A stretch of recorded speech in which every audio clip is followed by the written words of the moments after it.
ଭାଉଜ ଦେହ ଭଲ ଅଛି? ଭଲ ଅଛି? ଏବେ ଚାଲି ପାରୁଛୁ? ଆଉ ଠାକୁର ପାଖକୁ ଡେଲି ଆସୁଛୁ? ଆଲୋ ନନା କାଇଁ? ମା ତ ନନା କାଇଁ? ମୋ ନନା ଚାଲି ଯାଇଛି ବିଲାତ।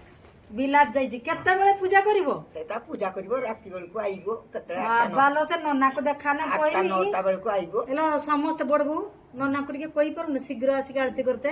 କହିନେ ତା ନନା ରାଗିଯିବ ଫଁ ଏଇ ବୋଉ କହିଲେ କଥା ମାନିବ। ୟାକୁ ଟିକେ କହ ନା ନନାକୁ ଶୀଘ୍ର ଟିକେ ଆଳତି କରିତେ କି ଚାଲିଯିବ ତାର ବୁଲତେ।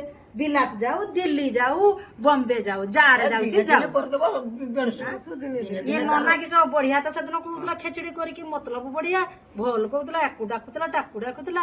ଦେଖିଲା ବେଳକୁ ସଞ୍ଜ ଦବା ସଞ୍ଜ ପାର ହେଇଗଲାଣି। ଠାକୁରଙ୍କୁ କେତେବେଳେ ଆଳତି କରିବ? ଆମେ ଦେଖୁନୁ ଏତେ ଜଗିକି ବଇଛି ଆଳତି ଟିକେ ନବା ବୋଲି। କହିନା ସେ ଧମକଉଛି ଅଲଗା ବାହୁଣ ଦେଖ। ଓ ବାବା ତତେ ଧରିଛି ବୋଲି ସେ ଅଲଗା ବାହୁଣ ଦେଖେତେ କହୁଛି। ସାଙ୍ଗମାନେ ଦେଖୁଛ ହେଲା ଏ ନନାର କଥା ଅଲଗା ବାହୁଣ ଦେଖ।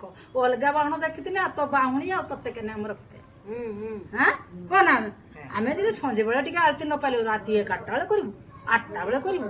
ତୋ ମନ ନେଇକି ଫଳ ତା ମନ ଯେ ଏତେ ବୃନ୍ଦାବନ ଆଇରେ ନନା।